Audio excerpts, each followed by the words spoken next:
He looked at me with that specific brand of pity you usually reserve for roadkill. Kyler adjusted his $5,000 Tag Heuer watch, a watch bought with the overtime money I earned scrubbing bakery floors at 4:00 a.m., and told me I was obsolete. He actually used that word, like I was an old iPhone that couldn't run the new iOS. He thought sliding those divorce papers across the mahogany table was his ticket to the high life, a way to shed the dead weight before his residency began. He had absolutely no idea that in less than 2 years, he wouldn't be wearing a crisp surgical gown or dining in places that charge for bread rolls. He'd be wearing a cheap polyester uniform with my name stitched on the chest, begging me to own him. But in that moment, sitting in the freezing air conditioning of the restaurant, I didn't know I was going to win. I just knew I was dying. If you're watching this video, tell me where you're from or what time it is for you. Let's rewind 6 hours. Just 6 hours. That's how fast my life turned from a Disney movie into a horror show. We were at the graduation ceremony for the Morehouse School of Medicine. The auditorium was packed, smelling like a mix of expensive colognes, floor wax, and the collective sweat of 3,000 nervous relatives. I was sitting in a folding chair that was doing a terrible job of supporting my lower back, which was already throbbing because I'd pulled a double shift at the bakery yesterday to pay for the celebration dinner deposit.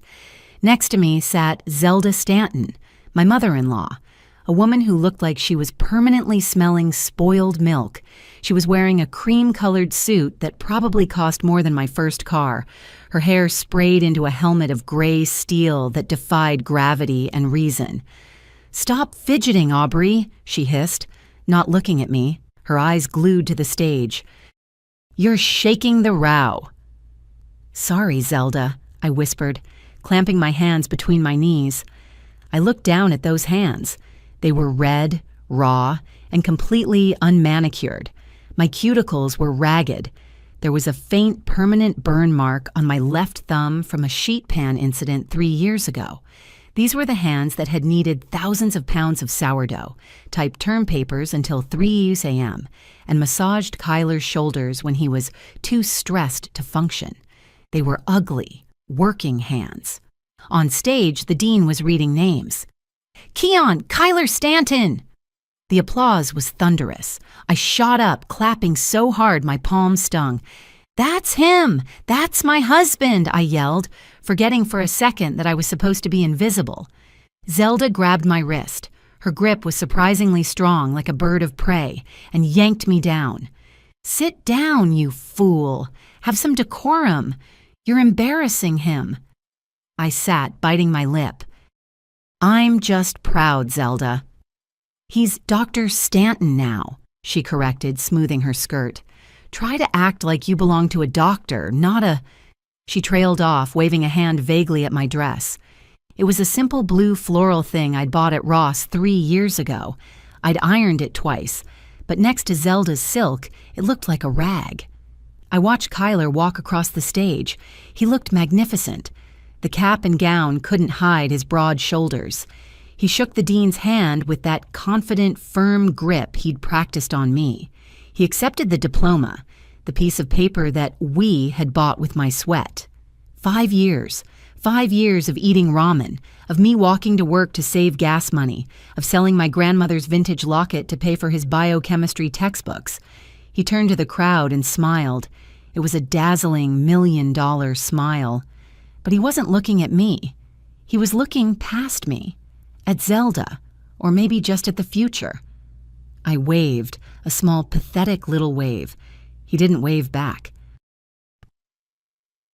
The ride to the restaurant was the longest 45 minutes of my life. Kyler was driving his beat-up Honda Civic for the last time. He'd already told me he was trading it in tomorrow, and the air conditioning was broken.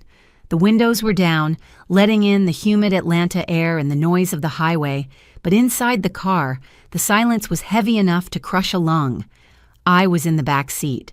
Zelda had claimed shotgun immediately, claiming she got motion sickness if she sat in the back, which was a lie because I'd seen her ride roller coasters. "So," I said, trying to break the wall of ice, "Dr. Stanton, how does it feel, babe?" Kyler adjusted the rearview mirror. He looked at my reflection for a split second, then looked away. "It feels correct," he said. His voice was smooth, detached. "It feels like I'm finally where I'm supposed to be." "We did it," I said, reaching forward to squeeze his shoulder. "We actually made it." He flinched. Not a big movement, just a subtle tightening of his trapezius muscle under my hand. He shifted gears, effectively shaking me off. "I need to focus on the road, Aubrey. Traffic is a nightmare." "Oh, okay." I pulled my hand back, cradling it in my lap. Zelda turned the radio dial, finding a classical station. "Key on, darling," she said, using the nickname only she was allowed to use. "Did you see Mrs. Higgins' face when your name was called? She looked like she swallowed a lemon.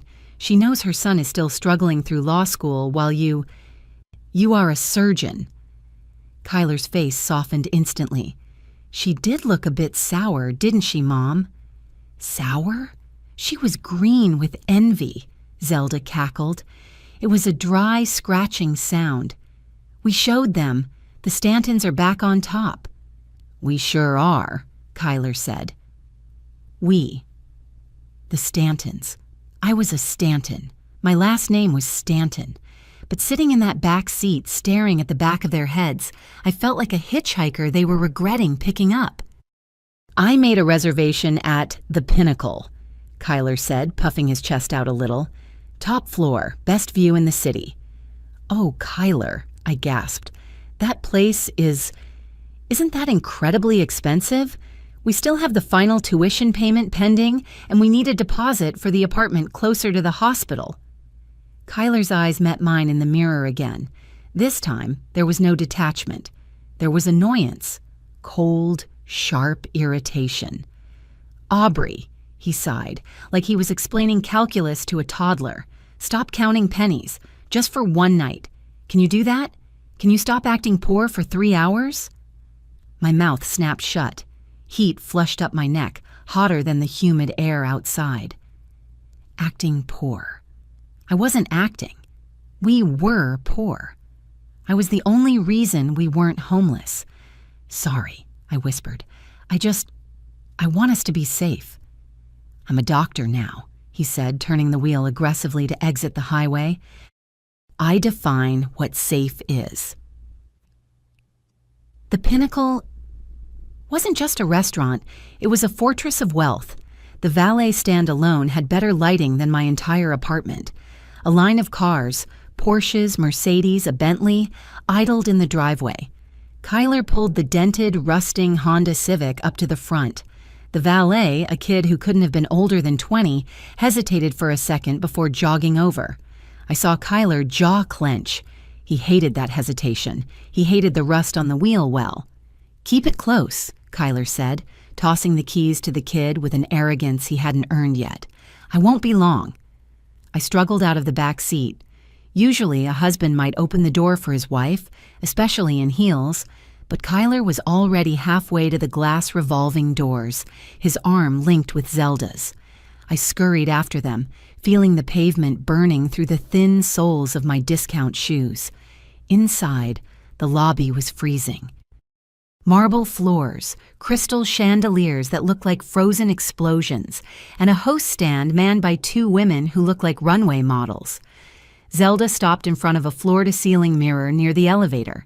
She smoothed her hair, checked her teeth, and adjusted the pearl necklace I knew was fake because I'd helped her glue the clasp back on last Christmas.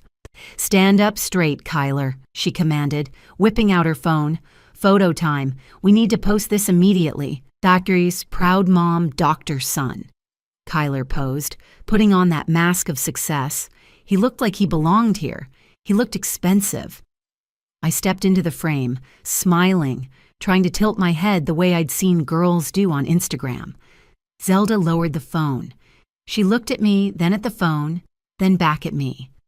"Aubrey, honey," she said, her voice dripping with fake sweetness. "Could you maybe take the picture? You know how bad I am with angles, and you're just blocking Kyler's light." It was a slap in the face, delivered with a smile. "Oh, sure." I took the phone. My hands were shaking slightly. "Closer," Zelda directed, clinging to Kyler's arm. "Get the chandelier in the back. Make sure you can see his watch." I snapped 5 photos. In every single one of them, they looked like a couple, a power couple. And I was the hired help documenting their glory. "Perfect," Zelda said, snatching the phone back without a thank you. She scrolled through them, ignoring me. "Oh, these are divine. The world needs to see." She glanced sideways at me, her eyes racking over my dress, pausing on a loose thread at the hem. "You know, Aubrey, we really must get you a stylist now. You look quaint, like a country cousin visiting the big city." I smoothed the dress down, feeling tears prick the corners of my eyes. "I like this dress, Zelda." "Of course you do," she said dismissively. "Come along, Kyler. Our table awaits." The elevator ride to the 50th floor made my ears pop. The doors opened to a dining room that smelled of truffle oil and money. The view of Atlanta was breathtaking, a grid of golden lights stretching to the horizon. The hostess led us to a table right by the window. It was prime real estate. "Dr. Stanton," the hostess cooed, placing a heavy leather-bound menu in front of Kyler. "Congratulations on your graduation. The chef has prepared a special amuse-bouche for the table." "Thank you," Kyler said, basking in the title. I opened my menu and immediately wanted to vomit. There were no dollar signs, just numbers. 45, 60, 120. A steak cost $60. That was 8 hours of work at the bakery after taxes. A salad was $25. "I'll have the Wagyu ribeye," Kyler announced without even looking at me. "Medium rare. And bring us a bottle of the 15 Cabernet." I did the math in my head. That bottle was $200. "Kyler," I hissed under my breath. "The wine." He ignored me. "And for the lady," he gestured to his mother, "the lobster thermidor." "And for you, miss?" The waiter turned to me. His expression was polite, but his eyes flicked to my unpolished fingernails resting on the pristine white tablecloth. I'll just have the house salad," I stammered. "And water. Tap is fine." Zelda let out a short, sharp laugh. "Oh, honestly, Aubrey, live a little. Or are you saving room for the bread basket? I know how much you love carbs." "I'm just not that hungry," I lied. My stomach was twisting in knots. The dinner was an exercise in torture. Kyler and Zelda talked about people I didn't know, other doctors, the prestigious residency program, the society Zelda was desperate to break into. "I ran into Mrs. Vanderbilt at the salon," Zelda was saying, picking at her lobster. "She asked about you, Kyler. I told her you were top of your class. She has a daughter, you know, Sarah. She just finished her MBA at Wharton." "Is that so?" Kyler took a sip of wine, swirling it in the glass. "Smart girl. Very smart. And beautiful. Blonde, tall." Zelda trailed off, glancing at my dark, messy bun. "Just elegant." I put my fork down. "I'm right here," I said, my voice trembling. "I'm sitting right here." "We know, dear," Zelda said, taking a sip of water. "Don't be so sensitive. We're just making conversation." The waiter cleared the plates. I had eaten 3 bites of lettuce. Kyler had devoured his steak. He looked satisfied, full, powerful. He wiped his mouth with the linen napkin and threw it on the table. Then he reached down beside his chair. He pulled out his new leather briefcase, a gift I had bought him last week, putting it on a credit card I was hiding from him. He set it on the table. "Is that a gift for me?" I asked, trying to force a smile. "Or maybe, are those the photos from the ceremony?" Kyler didn't smile. His face went blank. It was the face he used when he was studying for finals. Shut down, focused, emotionless. "No," he said. "It's not photos." He opened the briefcase. The click of the latches sounded like gunshots in the quiet restaurant. He pulled out a thick, brown manila envelope. It was sealed. He placed it on the table and slid it across the white tablecloth. It stopped right in front of my water glass. Zelda stopped eating. She put her fork down and leaned back, a small, triumphant smirk playing on her lips. She knew. She absolutely knew. "What is this?" I asked, reaching for it. My hand hovered over the paper. "Job offer? Did you get the fellowship?" Kyler took a deep breath. "Open it, Aubrey." My fingers felt numb as I tore the top of the envelope. The sound of ripping paper seemed deafeningly loud. I pulled out the stack of documents. They were stapled at the top. The paper was heavy, legal bond. I read the first line. "Superior Court of Fulton County, petition for dissolution of marriage." The world didn't stop. It kept moving, but I fell out of it. The clinking of silverware, the low hum of jazz, the laughter from the next table, it all turned into a distorted underwater roar. Dissolution. Divorce. "Is this a joke?" I whispered. I looked up at him. I looked for the punchline. I looked for the smile that would tell me this was some sick prank. "Kyler, today is your graduation. We just ordered dessert." Kyler didn't blink. He folded his hands on the table. "It's not a joke, Aubrey. I filed the papers 3 days ago." 3 days ago? I choked. 3 days ago I was pressing your graduation gown. 3 days ago I was transferring the rent money to your account. "And I appreciate that," he said. He actually said, "I appreciate that," like I had held a door open for him, not supported his entire existence for half a decade. Why? The word came out as a broken squeak. What did I do? Did I forget something? Is it the laundry? I know I've been tired lately, but "It's not the laundry, Aubrey," he snapped, his voice rising just enough to make the couple at the next table glance over. He lowered his voice, leaning in. His eyes were cold, hard stones. "Look at you," he said, gesturing vaguely at my face, my dress, my hands. "And look at me. I don't understand. I am a doctor now," he enunciated slowly. "I have a future, a very bright, very public future. I'm going to be a surgeon at the best hospital in the state. I need a partner who reflects that reality." He took a sip of wine, looking at me over the rim of the glass. "We are not on the same level anymore, Aubrey. Truthfully, we never were. But for the last 5 years, it was convenient. We were students. We were struggling. It made sense." Convenient? I felt tears spilling over, hot and humiliating. "I worked 3 jobs, Kyler. I slept 4 hours a night. I ate the stale bagels from the bakery so we wouldn't have to buy groceries. I sold my mother's wedding ring to pay for your MCATs." "And that's commendable," Zelda chimed in.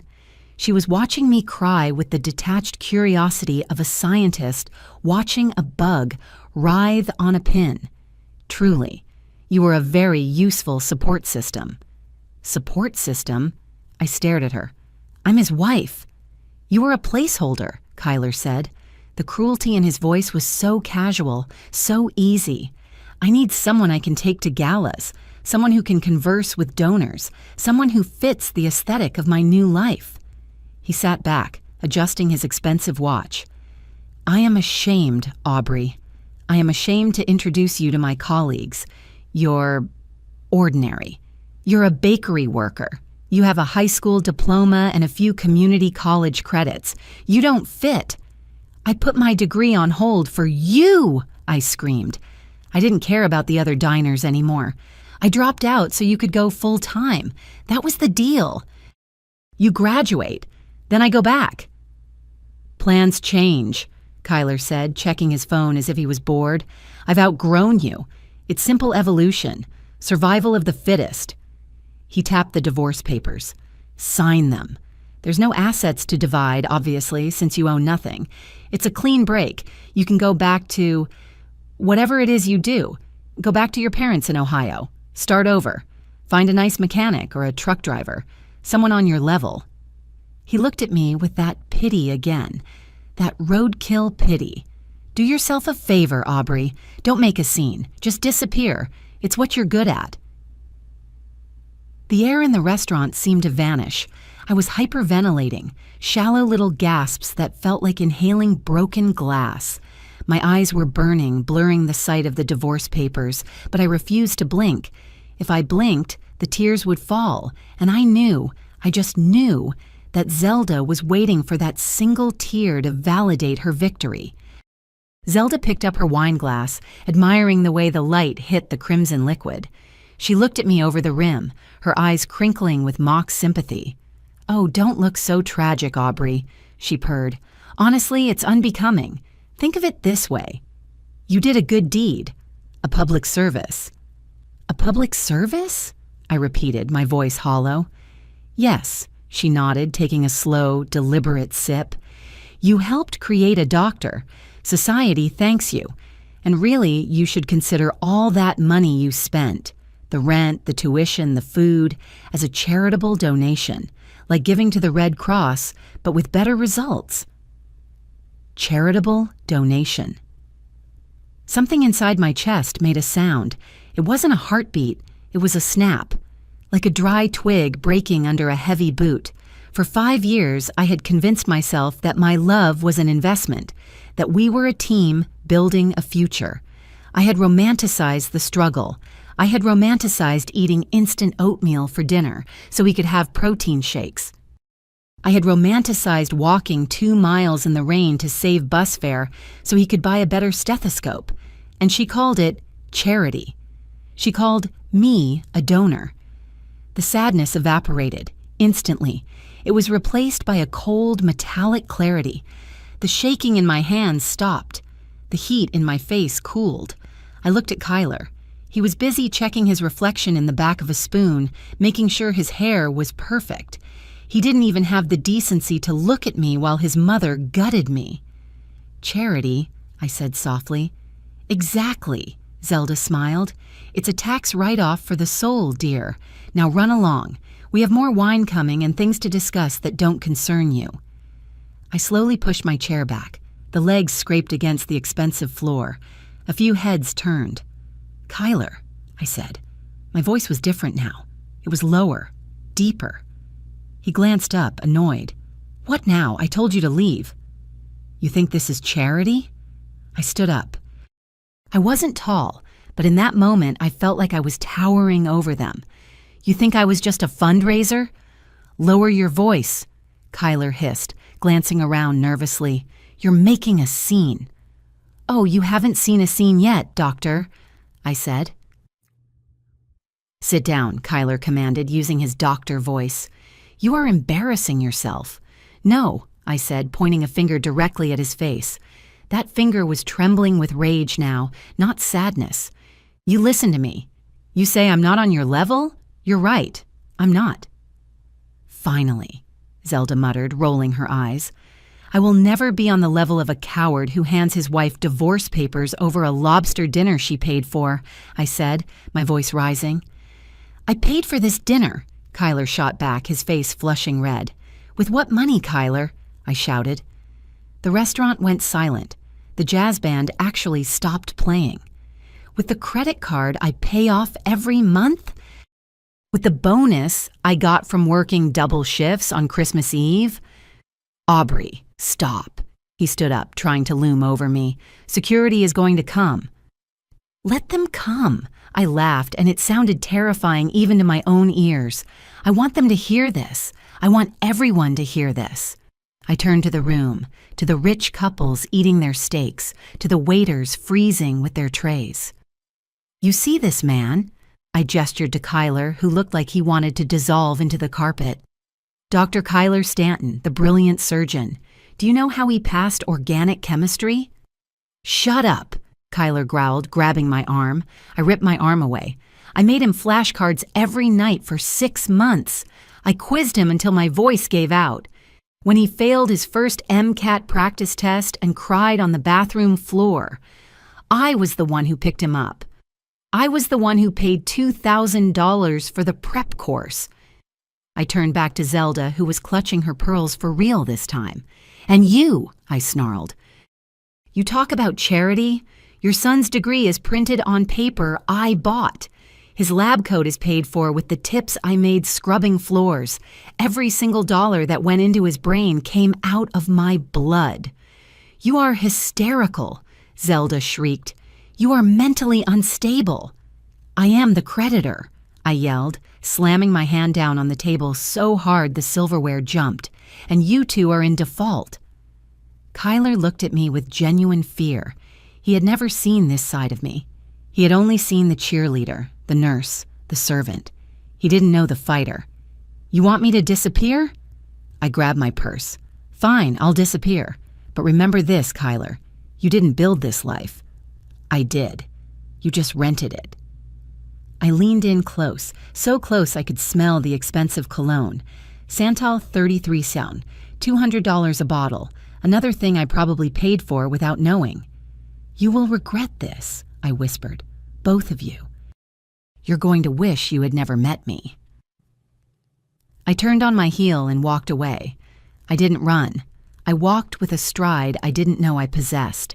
My heels clicked rhythmically on the marble floor. Clack, clack, clack, like a countdown. The restaurant staff stared at me.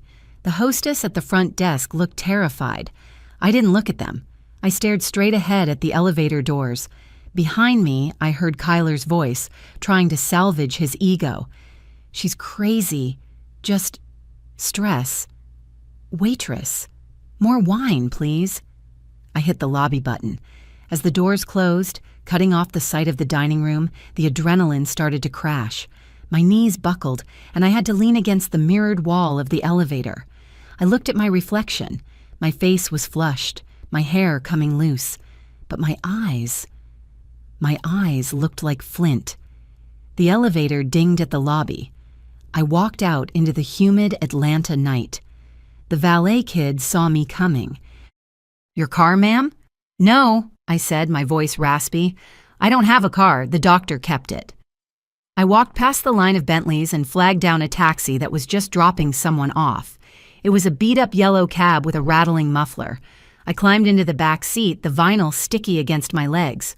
"Where to?" the driver asked, eyeing me in the rearview mirror. "Midtown," I said, "Garden District, near the park." As the taxi pulled away, merging into the chaotic traffic, my mind started replaying the details of the dinner. Not the words, but the visuals.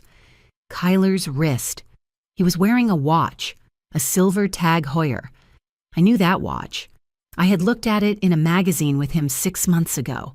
He had sighed and said, "Someday, baby, when we make it." That watch cost $5,000. Where did he get $5,000? He told me last week we couldn't afford to fix the AC in the car. He told me he needed my tip money for exam fees. And the smell, when I leaned in, Santal 33. That wasn't his scent. He wore Old Spice. He always wore Old Spice because it was cheap. Santal 33X was trendy. It was expensive. It was the kind of scent a woman buys for a man. A woman like the one Zelda mentioned. Sarah, Wharton MBA, elegant. The realization hit me harder than the divorce papers. He wasn't just leaving me for a career. He had been planning this. He had been spending money, my money, on a new life while I was still paying for the old one. I looked down at my phone. 14% battery. I scrolled through my bank app. Balance, $42.50. I laughed. A dry, hacking sound. I had $42 to my name, and a husband wearing a $5,000 watch. I banged on Natalie's door like the police were chasing me. It was 10:30 p.m. Natalie opened the door wearing an oversized t-shirt and holding a half-eaten slice of pizza. Her hair was wrapped in a silk bonnet. "Aubrey," her eyes went wide. "What the hell? Aren't you supposed to be at the fancy dinner?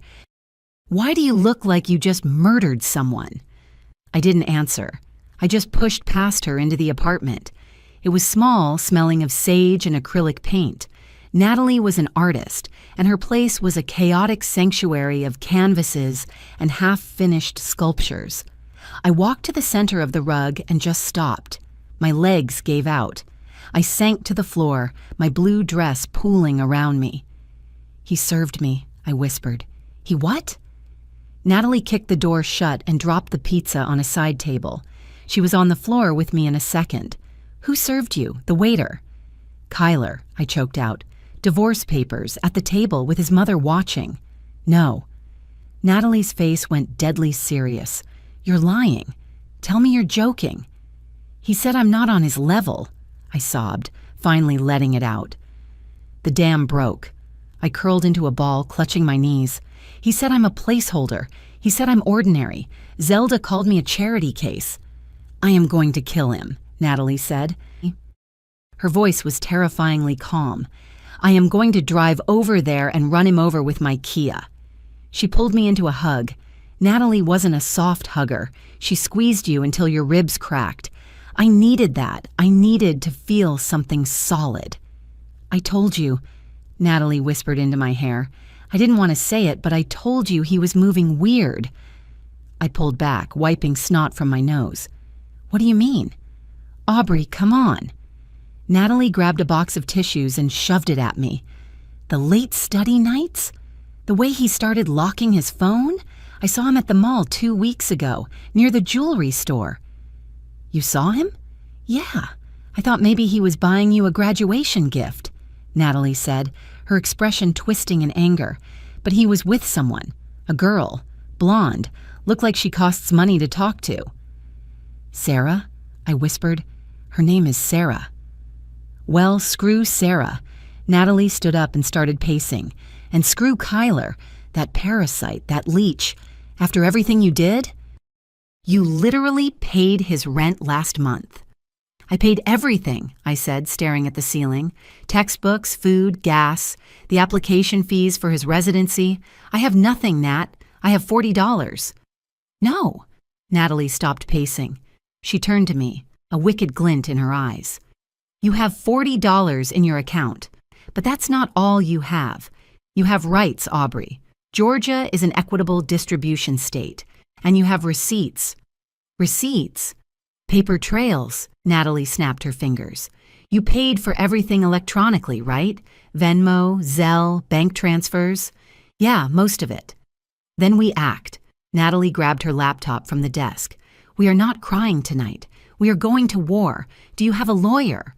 No, I don't have money for a lawyer. My cousin used a guy, Natalie said, typing furiously. Mr. Whitaker, Silas Whitaker. He's a shark. He eats doctors for breakfast. We're calling his office first thing in the morning. Mr. Whitaker's office wasn't in a glass tower. It was in a brick building in a strip mall sandwiched between a chiropractor and a vape shop. But inside, it was wall-to-wall mahogany and smelled of old paper and victory. We sat across from him the next morning. I was wearing borrowed clothes from Natalie, sweatpants and a hoodie, because I couldn't bear to put the blue dress back on. Silas Whitaker was a man of few words. He was in his 50s, wearing a suit that looked expensive but lived in. He listened to my story without interrupting, taking notes on a yellow legal pad with a fountain pen. When I finished, he took off his glasses and cleaned them slowly. It's a classic case of spousal support fraud masked as a marriage, Whitaker said. His voice was gravelly. He used you as a venture capitalist for his career, and now he's liquidating the asset. You. I just want what's fair, I said. I want him to pay me back. Fair isn't a legal term, Mrs. Stanton. Whitaker put his glasses back on. Proof is to claim unjust enrichment or to go after a share of his future earnings, which is hard in Georgia but not impossible given the circumstances. We need a concrete paper trail. I need to see the flow of money. Every cent. I have it, I said confidently. It's all in our joint account history and my personal transfers to him. Excellent. Can you pull it up? He gestured to my phone. I need to print the last 5 years of statements right now, before he gets a lawyer who tells him to hide assets. I pulled out my phone. My hands were steady now. I opened the banking app. Face ID recognized. Loading. A message popped up in red text. Login failed. Password incorrect. I frowned. That's weird. I typed in the password manually. Kyler Aubrey 2019. Login failed. My stomach dropped. He changed it. Try the reset, Natalie urged, leaning over my shoulder. I hit forgot password. verify your identity. A code has been sent to the phone number ending in 88. 88, I whispered. That's Kyler's number. He changed the two-factor authentication. Whitaker leaned forward, his eyes narrowing. He's locking you out. That's spoliation of evidence, but proving it will take a court order, which takes weeks. By then, he could drain the account or doctor the PDFs. We need those statements today. I can't get in. I started to panic. I can't get in, Mr. Whitaker. Without those records, it's just my word against his, right? Essentially, Whitaker grimaced. Without proof of payments, he can claim his mother paid for everything, or that he had savings. We need to catch him in the lie. We have to hack him, Natalie said. We were back in her apartment, huddled around her desktop computer. The blinds were drawn. The air was thick with tension. We are not hacking him, I said, pacing the room. That's illegal. It's a joint account, Natalie argued, her fingers flying across the keyboard. Your name is on it. It's not hacking if you own it. We just need to guess how he locked you out.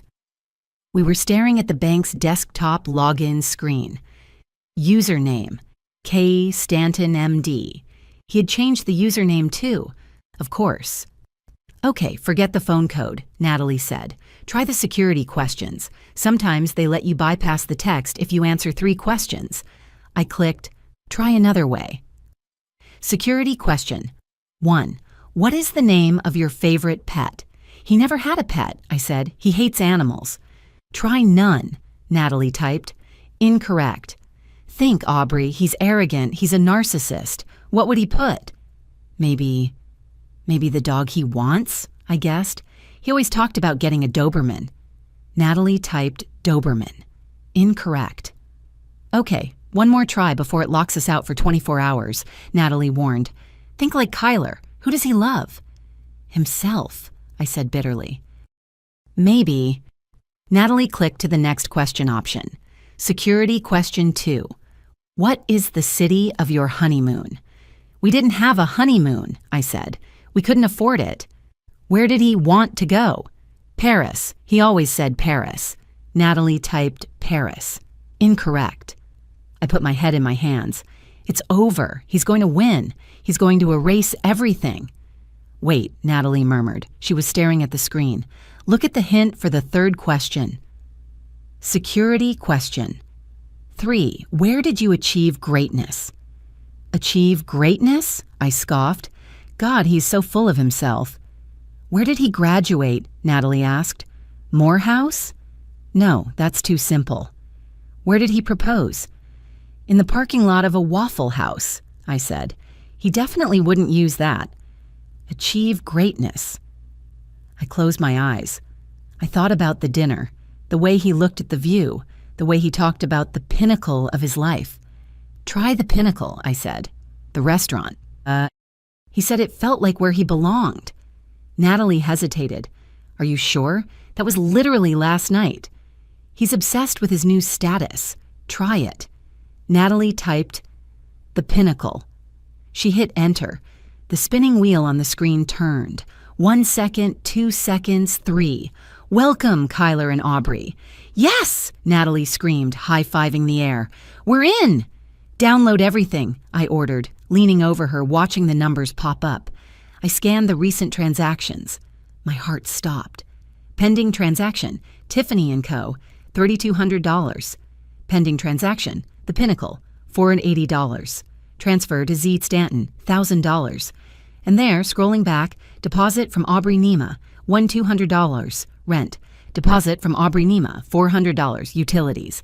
Deposit from Aubrey Nema, $800. Tuition installment.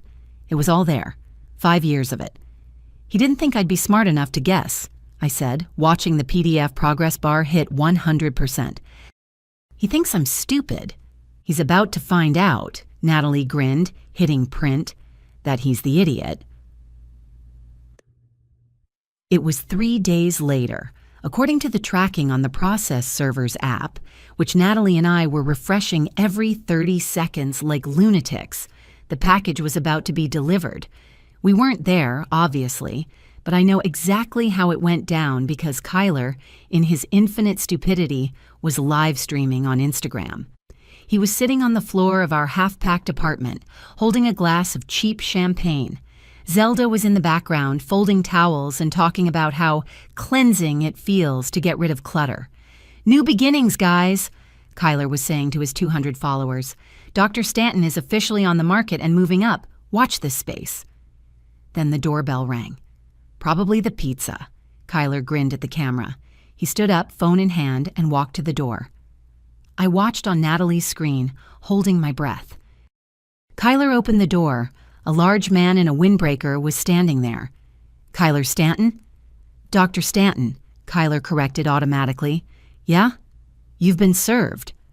The man slapped a thick packet of documents into Kyler's chest. The phone camera wobbled as Kyler grabbed them. "What is this?" Kyler laughed nervously. "More paperwork from the hospital?" He flipped the cover page open. The camera angle was terrible, just his chin and the ceiling, but the audio was crystal clear. "What is it, Keon?" Zelda's voice drifted in. It's a countersuit," Kyler whispered. "From Aubrey." "From Aubrey?" Zelda laughed. "With what money? A handwritten note on a napkin?" "No," Kyler sounded like he was choking. "It's... Mom, look at the number. Look at the damages." There was a rustle of paper, then a silence so profound you could hear the refrigerator humming. $500,000? Zelda shrieked. It was a sound that shattered glass. 500,000? Is she high? Is she on drugs? Betrayal, material fraud, and restitution of educational funds, Kyler read, his voice trembling. "She has an itemized list, Mom. It says receipts attached, 2,400 pages. The live stream ended abruptly. "Gotcha," Natalie whispered, snapping her laptop shut. The mediation room at the courthouse smelled like lemon pledge and desperation. It was a week later. Kyler and Zelda were sitting on one side of the long oak table. They looked tired. Kyler's arrogance was cracked. He had dark circles under his eyes. Zelda looked like she wanted to spit on me. I sat next to Mr. Whitaker. I was wearing my best thrift store blazer and the steel-cold expression I had been practicing in the mirror. Whitaker didn't waste time with pleasantries. He dropped a binder on the table. Thud. It was 4 inches thick. "Good morning," Whitaker rumbled. "My client, Ms. Nima, is rejecting your petition for dissolution on the grounds stated. We are countersuing for the sum of $512,450 to 33. "That is extortion!" Zelda slammed her hand on the table. "You can't just invent numbers. That money it was household expenses, a wife's duty." "Duty?" Whitaker opened the binder. He flipped to a page marked with a red tab. Exhibit A, text message from Mr. Stanton, dated August 12th, 2021. "Babe, I promise if you pay this tuition, I'll pay you back double when I'm a surgeon. It's an investment." Kyler went pale. I was just saying that. "In contract law, we call that a verbal agreement reinforced by detrimental reliance," Whitaker said smoothly. He flipped another page. Exhibit B, bank transfer, $800 for biochem lab fees. Exhibit C, $150 for Kyler's protein powder. Exhibit D, $45 for dry cleaning for interview suit. Whitaker looked up over his glasses. "We have tracked every single bagel, every tank of gas, and every late-night pizza Miss Nima funded while you were unemployed and studying. The total principal is roughly $180,000. The rest is punitive damages for emotional distress and fraud." "Fraud?" Kyler squeaked. "You spent $3,200 at Tiffany's on a necklace for a Sarah 2 days before filing for divorce, using funds from the joint account my client contributed to," Whitaker said. "That is dissipation of marital assets. It is fraud. And in Georgia, judges frown heavily on doctors who scam their baker wives." Kyler looked at his lawyer, a cheap strip mall guy he must have found on Google. The lawyer just shrugged. "They have the receipts, Kyler," the lawyer whispered loud enough for us to hear. "If this goes to trial with that text message, the judge will garnish your wages for the next 10 years. You'll be paying her until you're 40. Zelda looked like she was having a stroke. "We don't have $500,000. We have debt. We have the car payments, the new apartment lease." "Then I suggest you listen to our settlement offer," Whitaker said, closing the binder. The room went silent. Kyler looked at me. For the first time, he really looked at me. He looked terrified. "What do you want, Aubrey?" he asked. "Blood?" "I don't want your money, Kyler," I said. Zelda blinked. "What?" "I don't want the $500,000, I said calmly. "I don't want a dime of your future salary. I don't want alimony. I don't want the car. I don't want the furniture. You don't?" Kyler sounded hopeful. "Then why?" "I have conditions," I cut him off. 4 of them, non-negotiable. I held up a finger. 1, you accept my divorce petition. The cause will be listed as adultery and abandonment. It will be on public record. I want my name cleared. I wasn't incompatible. I was betrayed. Kyler winced but nodded slowly. "Okay, fine." 2, I held up a second finger. "You sign a waiver stating you will never ever ask me for anything. No spousal support if you lose your job. No claim on my future earnings. We sever all financial ties today." "Done," Zelda said quickly. "We don't want anything from you." 3, I continued. "A complete non-disclosure and non-disparagement agreement. If you or your mother ever mention my name, tell a lie about me, or try to contact me or my family again, the $500,000 debt becomes immediately due and payable. You pretend I never existed." "Agreed," Kyler said. He looked relieved. He thought he was getting off easy. "And 4, I leaned forward. "This ends today. You sign now. No appeals, no thinking about it." I slid the settlement paper across the table. Kyler looked at Zelda. Zelda looked at the binder full of receipts. She nodded frantically. They thought they were winning. They thought they were escaping a massive debt by just signing a piece of paper. They didn't realize that the debt wasn't the punishment. The life without me, the life where they had to actually pay for their own arrogance, was the punishment. Kyler grabbed the pen. His hand was shaking, a tremor of relief mixed with shame. He signed, "Kyler Stanton." Zelda signed as a witness. I watched the ink dry. "It's done," Whitaker said, pulling the papers back. "You are divorced. Ms. Nima is free." I stood up. I felt 50 pounds lighter. "Thank you," Kyler whispered, not making eye contact. "Aubrey, Don't," I said. I didn't look back. I walked out of the room, leaving them with their freedom and their debt. That night, I packed the last of my things into an old suitcase at Natalie's apartment.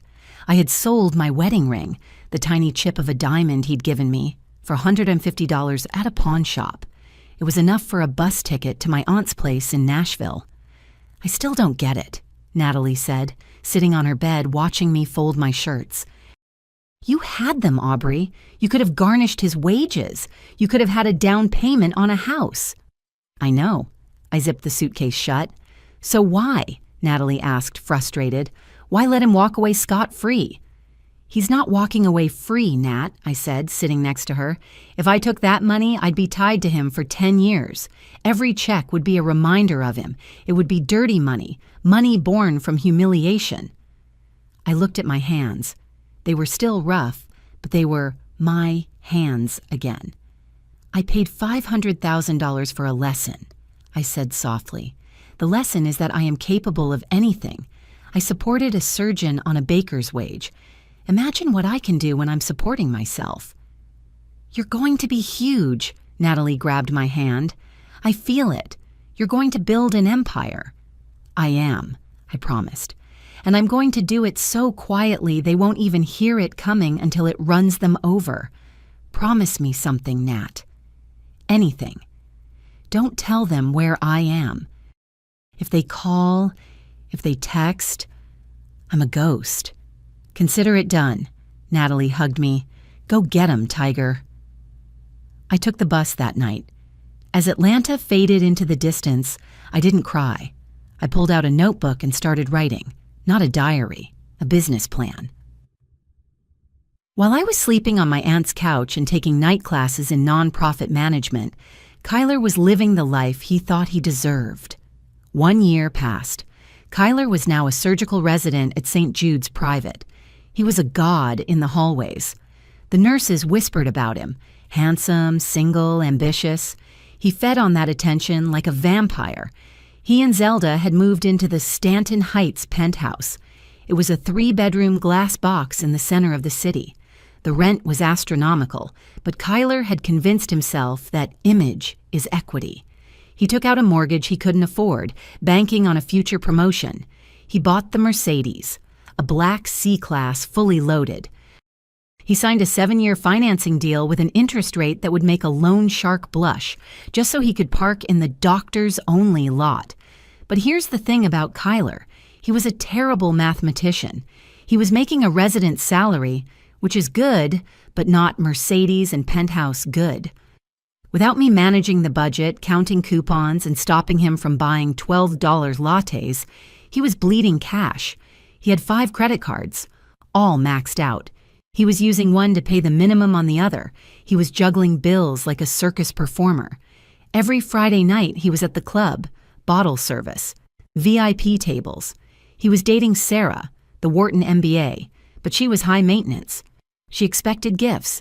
She expected weekend trips to vineyards. Kyler paid for it all. He put on the mask of the wealthy surgeon.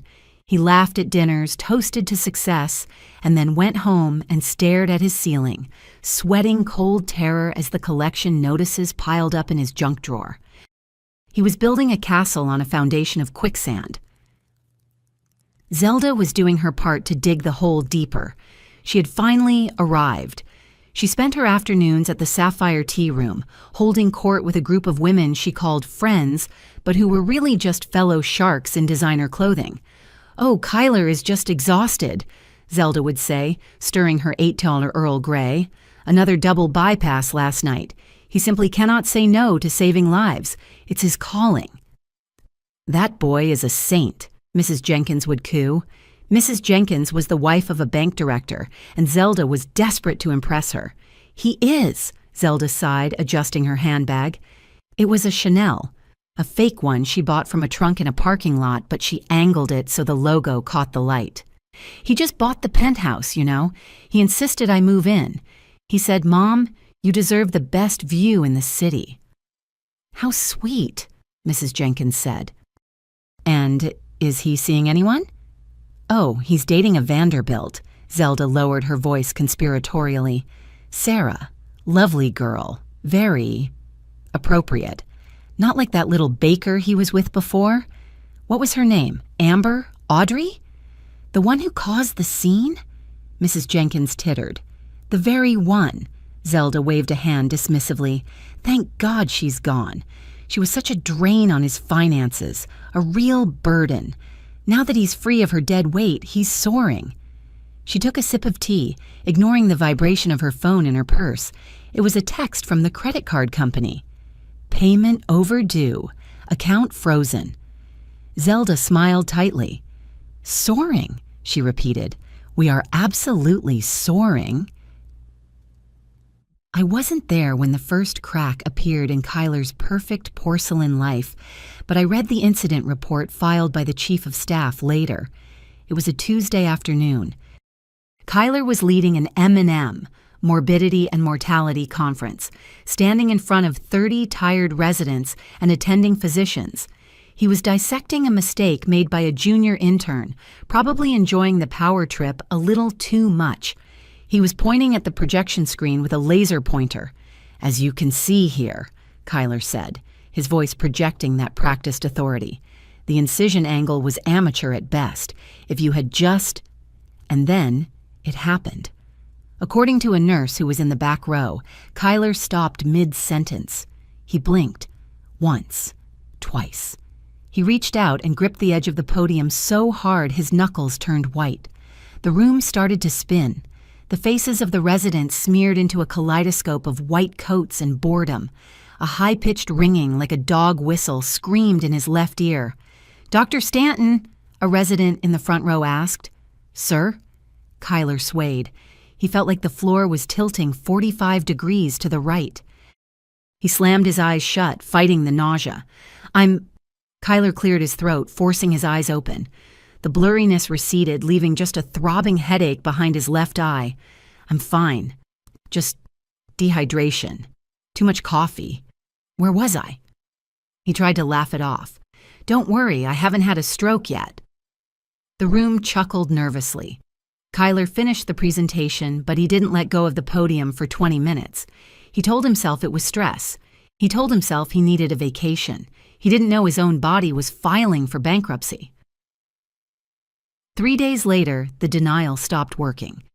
Kyler was in the hospital cafeteria. It was the doctor's lounge section, separated from the patients by a frosted glass partition, serving slightly better food. He was sitting alone, scrolling through Instagram on his iPhone 15 Pro, liking photos of yachts he couldn't afford. He was eating tomato bisque. He lifted the spoon to his mouth. His hand stopped in midair. It started to vibrate. At first it was subtle, just a little twitch in the thumb. Then it escalated. The spoon started to rattle against his teeth. Clink, clink, clink, clink. Soup sloshed over the side, dripping onto his pristine white lab coat, a bright red stain on the symbol of his purity. "Damn it," Kyler hissed. He lowered the spoon. He tried to lift it again. The tremor was violent now. His hand was jerking like it was plugged into a wall socket. He couldn't control it. He used his left hand to grab his right wrist, physically forcing it down to the table. He looked around wildly. Had anyone seen? Dr. Marcus, a cardiothoracic surgeon, was walking past with a tray. "Hey, Stanton," Marcus nodded. "You okay? You look pale." Kyler shoved his trembling hand under the table, clenching it into a fist between his knees. He squeezed until his fingernails dug into his palm. "Fine," Kyler said, flashing a tight, sweaty smile. "Just spilled some soup." "Clumsy." "Right." Marcus eyed the red stain. "Get some sleep, man. You look like hell." When Marcus walked away, Kyler looked at his hand under the table. It was still shaking. He felt a cold drop of sweat slide down his spine. This wasn't caffeine. This was neurology. The end of Kyler's career didn't happen with a bang. It happened with a whisper in operating room 4. It was a routine appendectomy. Procedure code 4495EO. Bread and butter surgery. Kyler could do it in his sleep. He had scrubbed in, the smell of antiseptic soap filling his nose, a smell that usually made him feel like a god. Now, it made him nauseous. "Scalpel," Kyler said. His voice sounded steady. The scrub tech, a sharp-eyed woman named Brenda, who'd been doing this for 30 years, slapped the Quantur 10 blade into his palm. Kyler positioned his hand over the patient's abdomen. He took a breath. "Focus. Just make the incision." He hovered the blade. His hand jerked. It wasn't a small tremor this time. It was a spasm. The tip of the scalpel dipped, missing the mark by 2 inches, nearly nicking a clamp. Kyler pulled back. "Wait, doctor?" Brenda asked, her eyes narrowing above her mask. "Glove issue," Kyler lied. "This glove is too tight. It's cutting off circulation. Re-glove me." He stepped back. He stripped the gloves off, his hands slick with sweat. He put on a new pair, size 7.5, perfect fit. He stepped back to the table. "Okay, scalpel."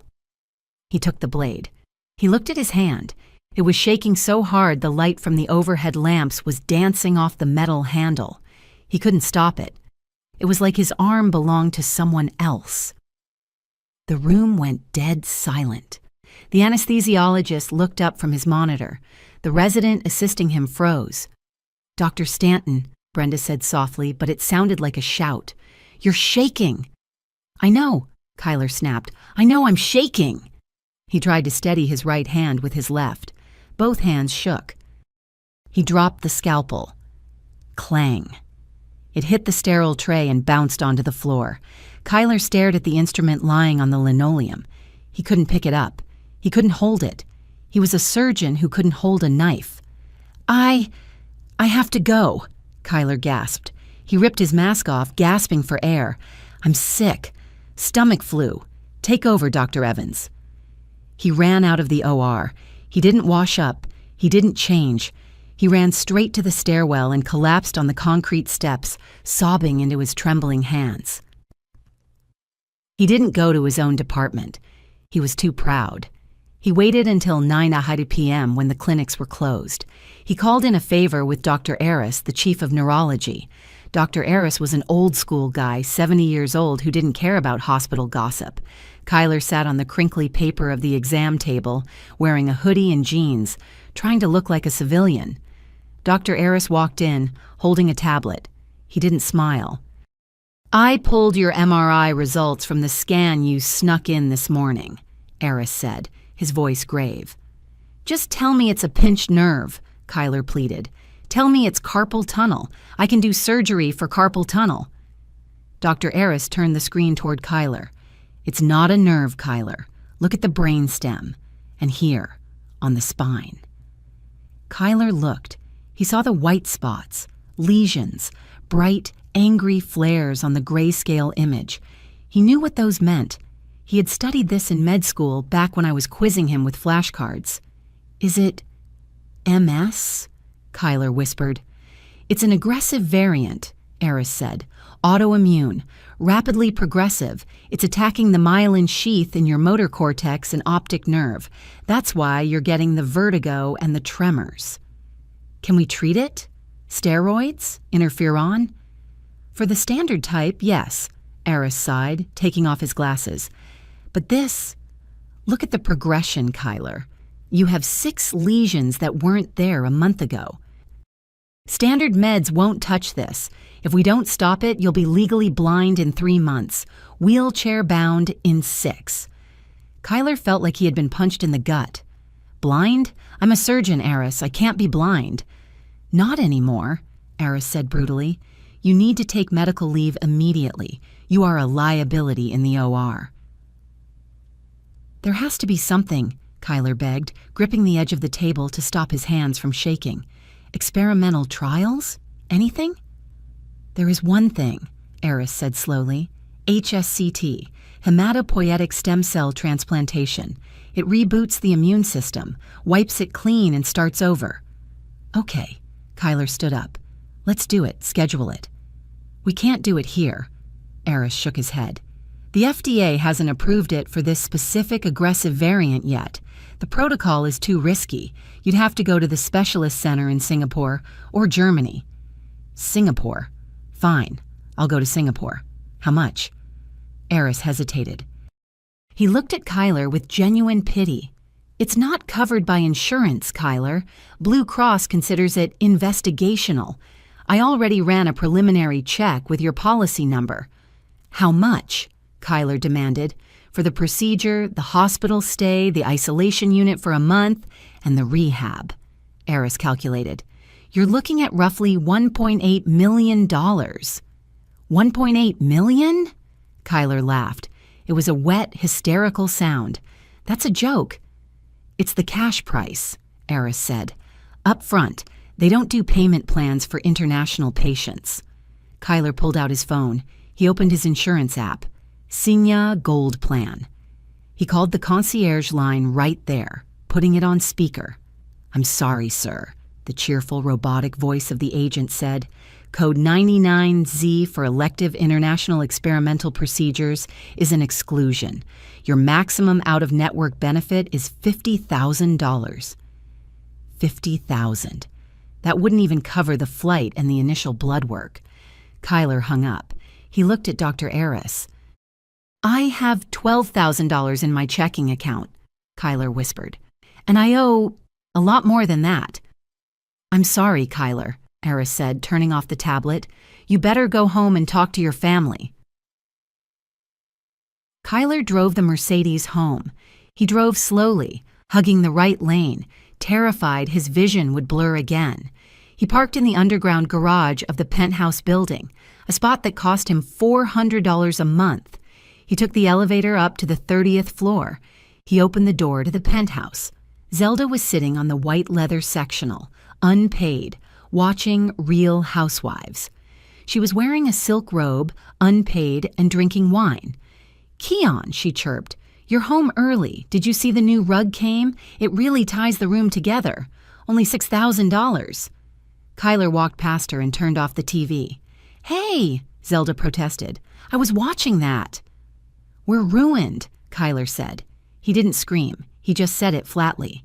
"Don't be dramatic," Zelda waved her hand. "Did you have a bad day? Did a patient die?" "I'm the patient, Mom." Kyler sat down on the coffee table, putting his head in his hands. "I'm sick. I have a degenerative autoimmune disease.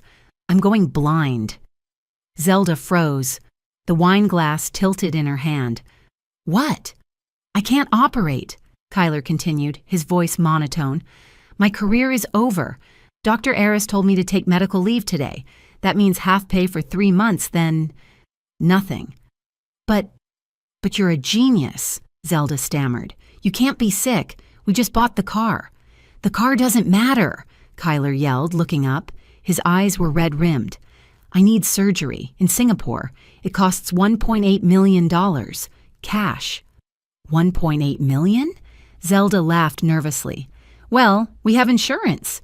Insurance won't cover it. Then we'll get a loan." Zelda stood up, pacing on the new rug. Banks love doctors. Banks love doctors with incomes. Kyler stood up too, pulling a stack of envelopes from his inner pocket.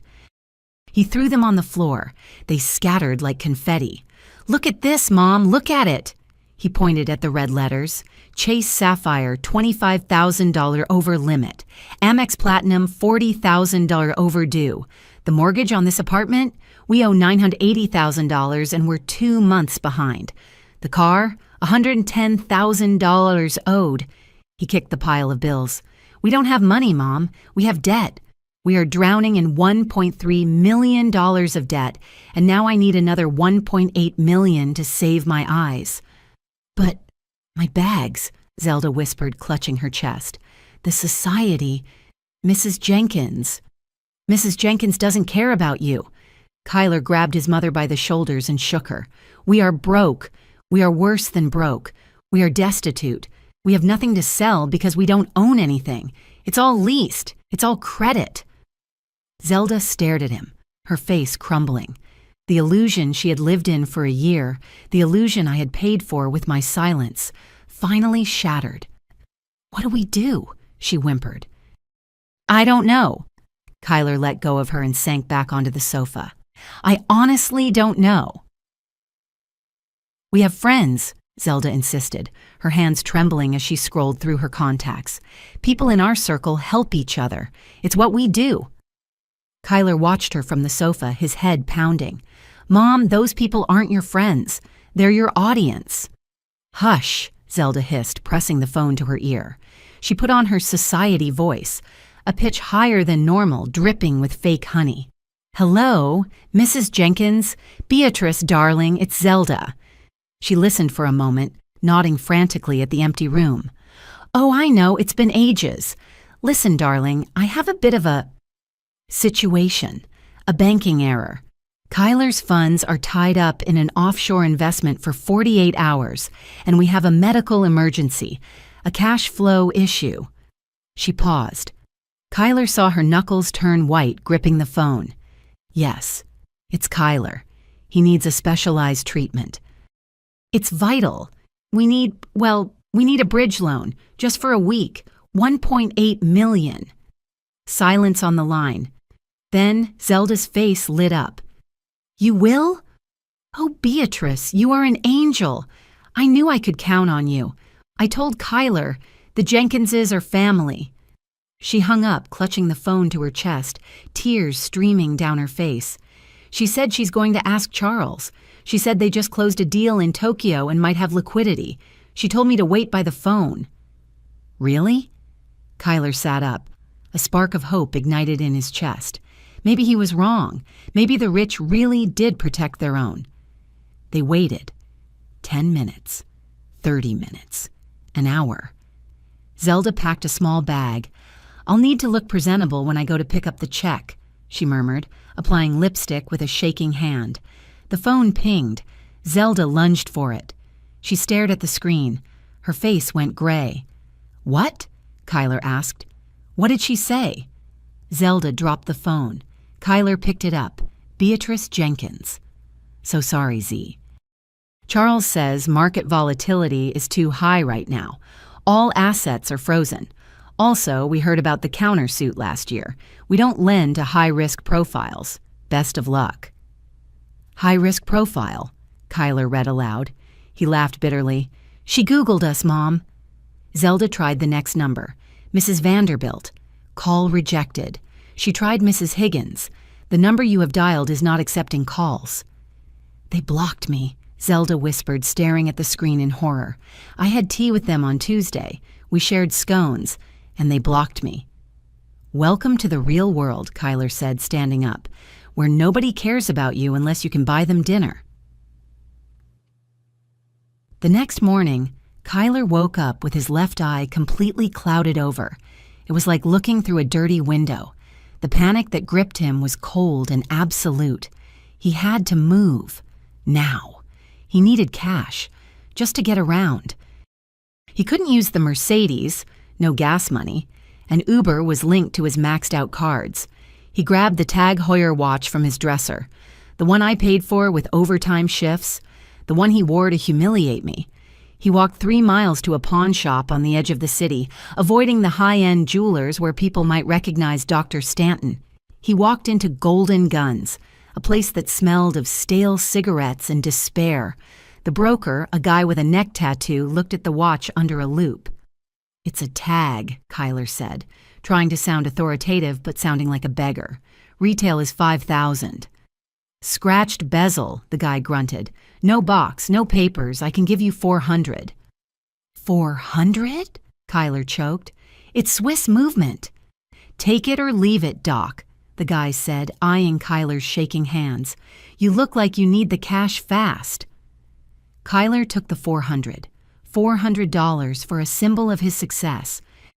He sat on the curb outside the pawn shop, clutching the greasy bills. He pulled out his phone. He had one card left to play, the wildest, most desperate Hail Mary. He opened his contacts. He had deleted my number a year ago, but he still had Natalie's. He typed, his thumbs trembling uncontrollably. To Natalie.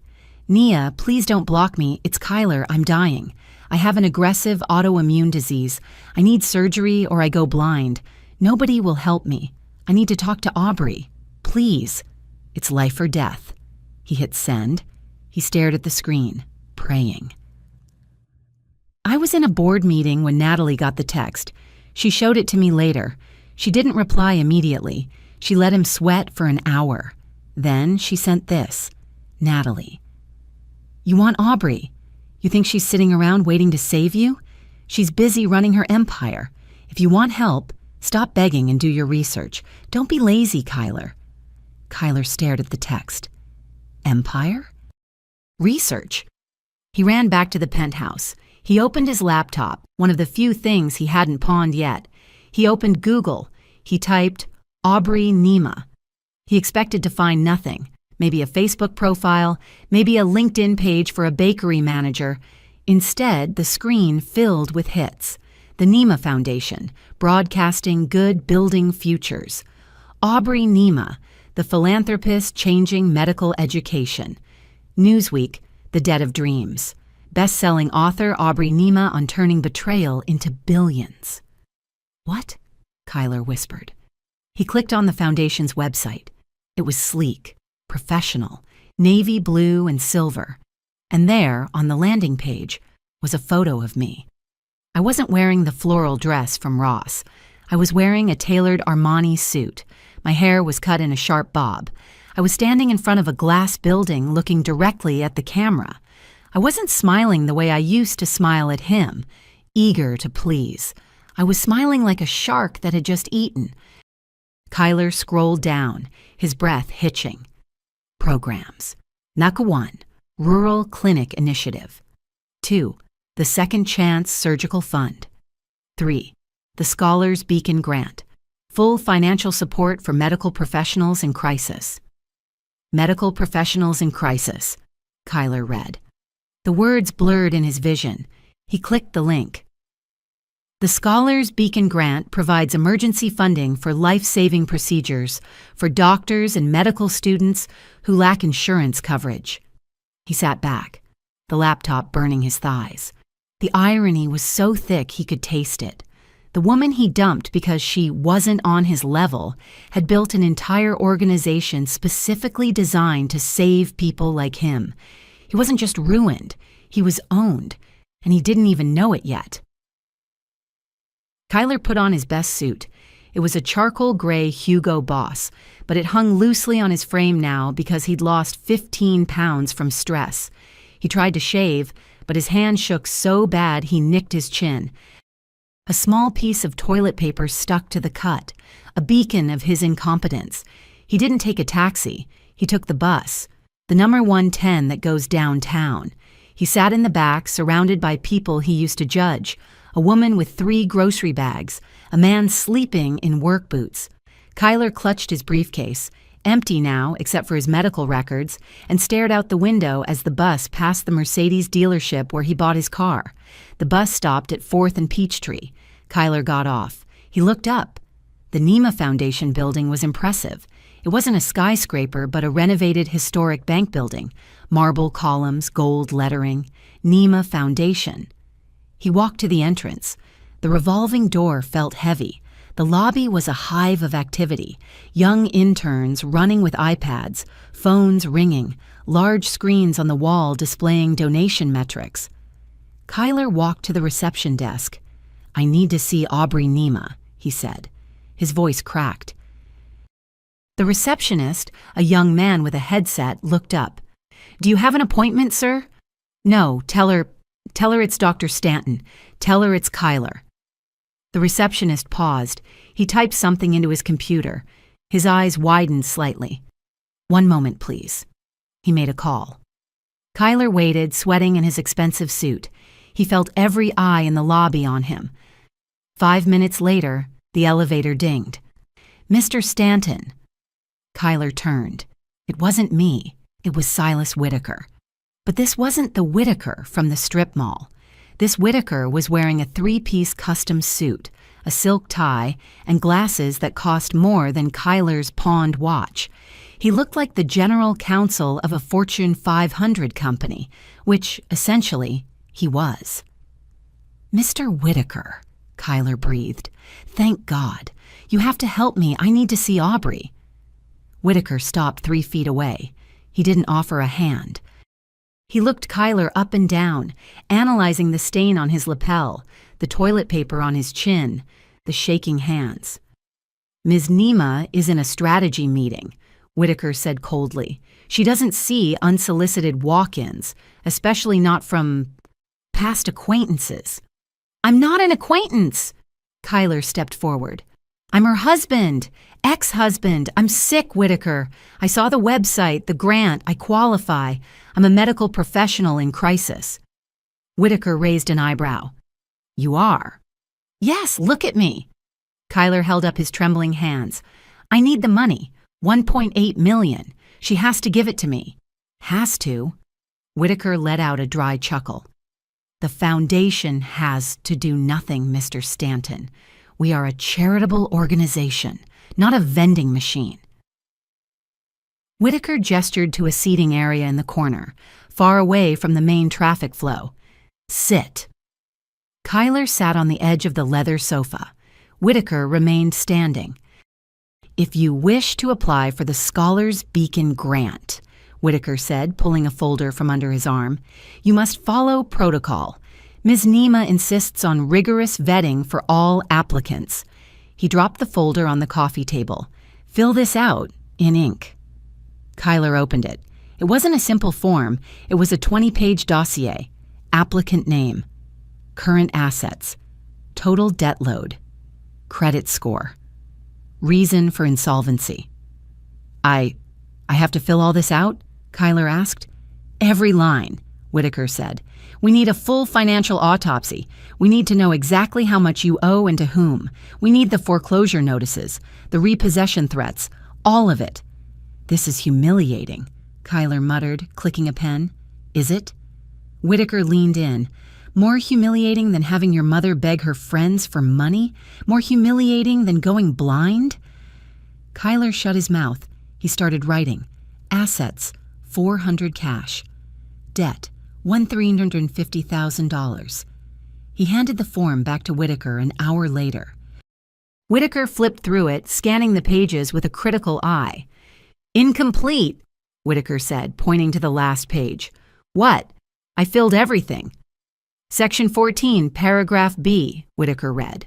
All applicants claiming indigent status must attach a certified certificate of social assistance beneficiary issued by the local Department of Family and Children's Services. Kyler stared at him. A what? A poverty certificate, Mr. Stanton, Whitaker said clearly. Government proof that you are destitute. We need to verify that you have exhausted all other avenues of support. You want me, Dr. Kyler Stanton, to go to the welfare office? If you want the $1.8 million. Whitaker closed the folder. Yes, we close applications at 5 p.m. tomorrow. I suggest you hurry. The lines at DFCS are notoriously long. I wasn't there, but Natalie has a friend who works security at the DFCS office on Pryor Street. He sent us the footage. It was 8 a.m. the next morning. It was raining. Kyler and Zelda were standing outside the drab, gray government building. They weren't in the VIP line at a club. They weren't in the doctors-only parking lot. They were in a line that wrapped around the block. Zelda was wearing a raincoat and sunglasses as big as dinner plates, trying to hide her face. She was holding her fake Chanel bag close to her chest, terrified someone would snatch it. Kyler stood next to her. He wasn't wearing a suit today. He was wearing jeans and a hoodie trying to blend in, but he stood out. He stood out because of the way he held himself, stiff, angry, resentful. They inched forward. Inside, the waiting room was a sensory nightmare. Fluorescent lights that buzzed, babies crying, the smell of wet wool and bleach. They took a number. A45. They sat on hard plastic orange chairs. Kyler stared at the floor, his leg bouncing nervously. I can't believe she's making us do this, Zelda whispered, pulling her mask up. It's vindictive. It's cruel. It's protocol, Kyler muttered, repeating the word Whitaker had used. It's just paper. Number A45, a voice boomed over the intercom. Kyler stood up. He walked to the window. The woman behind the glass looked tired. Name? Kyler Stanton. Income? 0. Assets? None. The woman paused. She looked at his hoodie. She looked at his shoes, expensive loafers he hadn't pawned yet. You look familiar, she said, narrowing her eyes. Aren't you that doctor? The one who was in the magazine last month? Top 30 under 30? Kyler froze. The people in line behind him shifted. He felt the heat rising in his neck. I was, he whispered. So what are you doing here, honey? The woman asked, not unkindly. You fall on hard times. I'm sick, Kyler said, his voice trembling. He had to say it loud enough for the microphone to pick it up. I'm sick, I'm broke, and I have nowhere else to go. I need the certificate. The woman shook her head. Life comes at you fast, huh? She stamped the paper. Thud, thud. Certified indigent. She slid the paper under the glass. Kyler took it. The paper felt heavy. He looked at the red stamp. It was the final nail in the coffin of Dr. Stanton. He wasn't a prodigy anymore. He wasn't a catch. He was a charity case. He walked out of the office past his mother, who was weeping silently behind her sunglasses, and stepped into the rain. He had the ticket. Now he had to face the owner of the show. If this story resonated with you, leave a like and consider subscribing. You can also drop any comment below. Even just one word. Maybe tell me where you're watching from, or what time it is right now. Sometimes one word is enough to say you were here.